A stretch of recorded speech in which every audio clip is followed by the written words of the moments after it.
One is kind of funny, the other one is just like a regular poem. Okay. This one is called Damsel in Distress. As the train quickly rides the rail, I scream, help, help, but to no avail. The bad guy had tied me up again, and he says he'll cut my ropes and then I shall fall to my death and be crushed taking my very last breath. Where is my hero guy? If only I could fly. Then I see him. He's riding the train rim. My hero has come, I scream. Says the evil man, 'tis only a dream. When he gets clobbered on his head and falls from the train completely dead. My hero cuts my ropes and up shoots my hopes. I love thee, I say as I latch onto his neck. Ha ha, he laughs, give me the check. What check, I say confused. The payment for saving you. What? 'Tis insane. No check, no life, and throws me from the train. Oh, sigh. Yeah, okay. Images of yesterday flowing through my mind are memories never forgotten and one of a kind. The memories are music floating through my head, coming to me through lyrics never said. They float like notes upon a scale, flowing up and down. The memories, they call me, changing my face to a smile from a frown. The memories are distant like a ship beyond the clouds. They smother me in kindness like a homecoming crowd. The memories serenade me and I sway to their beat. They are just like oranges, satisfyingly sweet. I let them take me back to the past. I fall into them like into the ocean past. I am peaceful and unobservant as they take and lift me away. They take me to a distant past like a fog in May. As I wander about, I find my way through. I come upon a time that was spent with you. Now I can't be lonely, no more can I be, for when I'm with you, I know you love me. This is a picture. That's a good picture. Frank's the big guy there, isn't he? Yeah. That's a good picture. Okay, go ahead, sweetie. Okay, the title of this is In Memory of Roscoe Luna. Ramsey. Put this in here.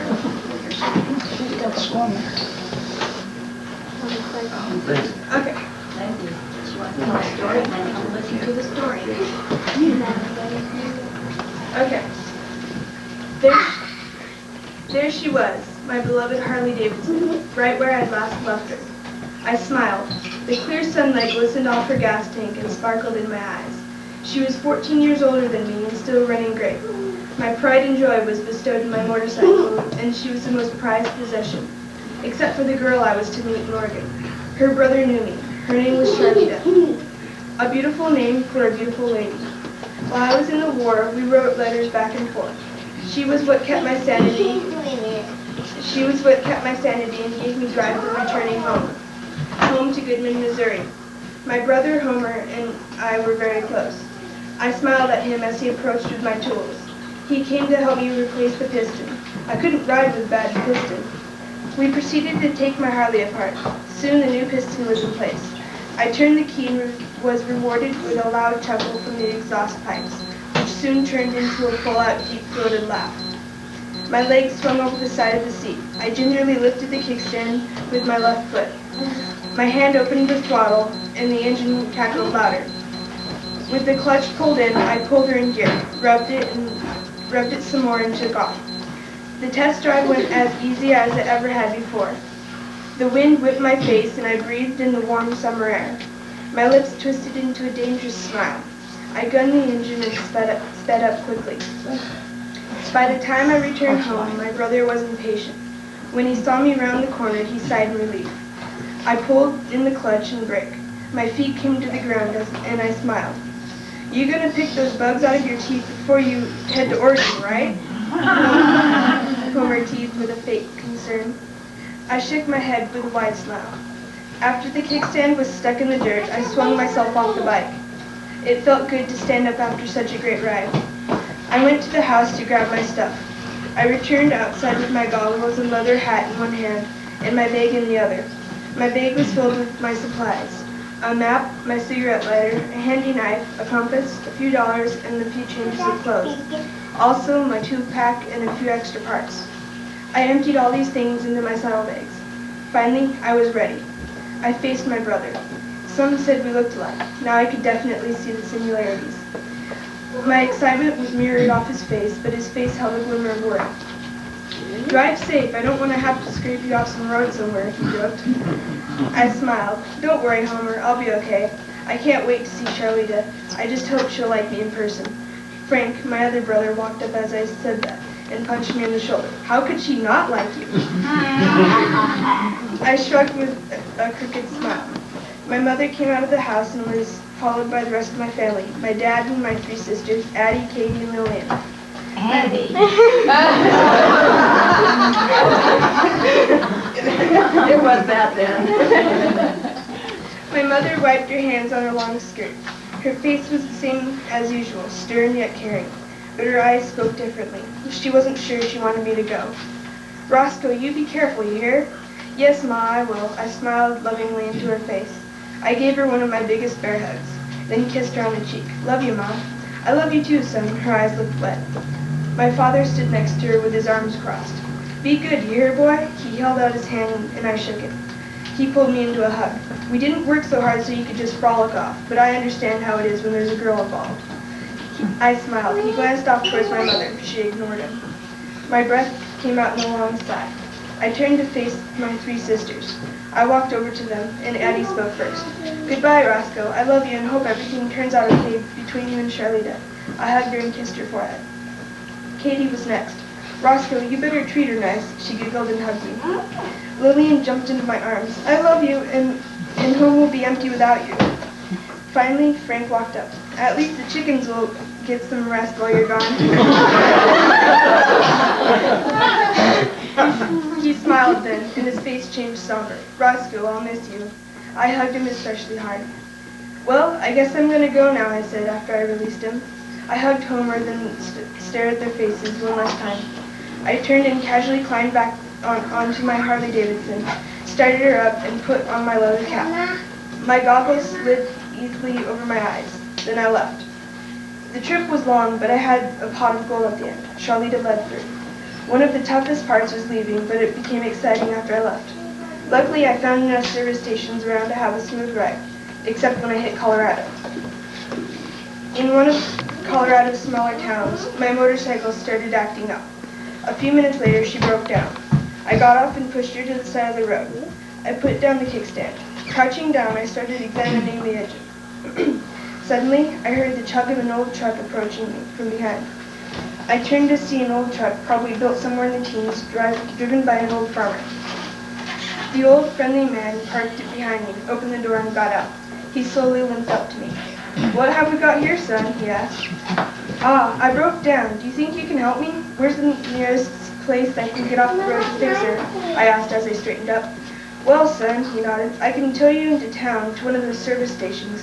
He paused as he looked at my Harley. What is she? She's nice. He circled, looking over every inch of my motorcycle. She's a Harley Davidson, sir, a 1936 knucklehead EL. I just love showing her off. The man rubbed his chin, colored by his gray whiskers. His head nodded slowly. I continued. I used to chase the chickens in my yard with her. Ma didn't like that too well. She said I'd give him a heart attack. He smiled then as he pictured it in his mind. He chuckled softly. Sounds like something I'd do when I was younger. Where are you headed, son? Hillsboro, Oregon, sir. He frowned. Where are you from? Goodman, Missouri, sir. He opened his eyes in surprise. That's a long way, son. What's up for you there?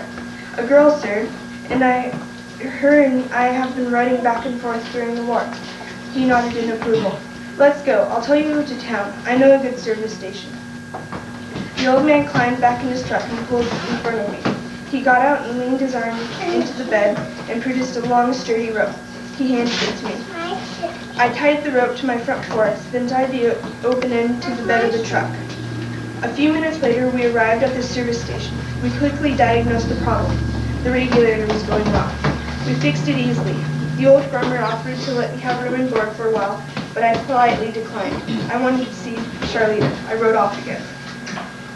There's not that much to say about the trip. It was an adventure and I enjoyed it all. The weather didn't matter to me. Some days it would rain, some days it wouldn't. Some days there would be sun, some days there wouldn't. I really didn't care. I was so anxious to see Charlita that I sometimes forgot to stop and rest or even eat. She was all that was on my mind. I thought over and over about how we came into contact with each other.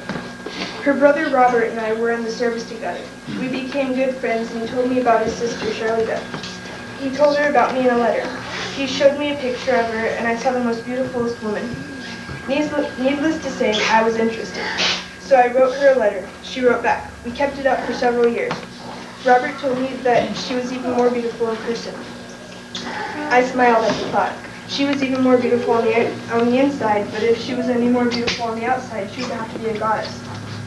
Finally, my long trek was almost over. I had just crossed the Oregon state border. I stopped for the night in a small city next to the border. In the morning, I would travel and hopefully make it to Hillsboro. I checked my map again. A few hundred miles and I'd be there, I thought, with Raleigh. I'm a few hours away from my beloved Charlita. The next morning, I climbed onto my motorcycle and sped off. I felt determined, and yet a little anxious. Soon I was in Hillsboro. I searched for someone around to ask for directions. I was really nervous now. My journey had ended. Finally, I saw a boy about my age walking down the sidewalk. I pulled over and stopped my Harley Davidson next to him. "Excuse me, sir. I was wondering if you knew where Charlita Ledford lived, and maybe you could point me in the right direction?" The boy gave me a strange look. "Why do you want to know?" "I traveled up from Missouri to find her. I'm a friend," I answered. "Do you know her?" "Yes, actually, I do. I'm her boyfriend." "I'm so sorry. I didn't know." My mouth fumbled with the words. He held up his hands. "It's okay. I'll show you where she lives." Minutes later, I was at the door. I took a deep breath. Then I knocked. Seconds passed. I heard footsteps. The door opened. A girl about my age peeked her head through the door. Her dark curly hair shined in the midday sunlight. She was more beautiful than the picture she sent. "Hello, Charlita. It's me, Roscoe Luna." Her eyebrows shot up in surprise. She opened the door wider. "Roscoe? It's you?" I nodded with a cheesy smile. I hoped I had no bugs stuck in my teeth. She smiled a large smile. Suddenly, she enveloped me in a huge hug. That's when I knew I was in heaven. The end.